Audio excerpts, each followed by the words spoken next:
వేరుశెనక్కాయలు ఉడికిద్దామని వంట రూమ్లోకి వస్తే ఆల్రెడీ మా ఆయన పచ్చి శనక్కాయలే తినేస్తున్నాడు అనమాట, ఉడికించక ముందే. నేను మొన్న కొనుక్కొని వచ్చానమాట పిల్లలకు ఉడికించి పెడదాము అని చెప్పేసి. ఇంకా వాడికి ఉడికించక ముందే ఇలా అయిపోతున్నాయి. మా ఆయన తిని మిగిలినగా ఇవి ఉన్నాయన్నమాట, ఇవైతే ఉడికించి పెట్టేస్తున్నాను.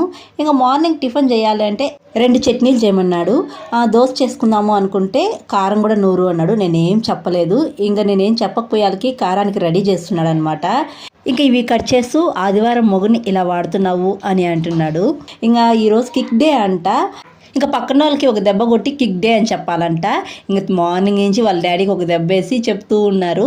ఇంకా అదే మా కృషి చెప్తూ ఉన్నాడు అనమాట. ఇంకా మా టిఫిన్ వచ్చి దోశ చేశాను. ఇంకా దోశలకి చట్నీ, తర్వాత కారం నూరినాను. ఈ కారంతోనే మా ఇంట్లో ఎగ్ దోశ వేయమంటారు, లేకపోతే కారం దోశ వేయమంటా అంటారు.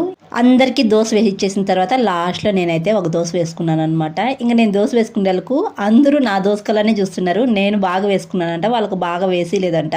అంతే ఈ వీడియో. బాయ్.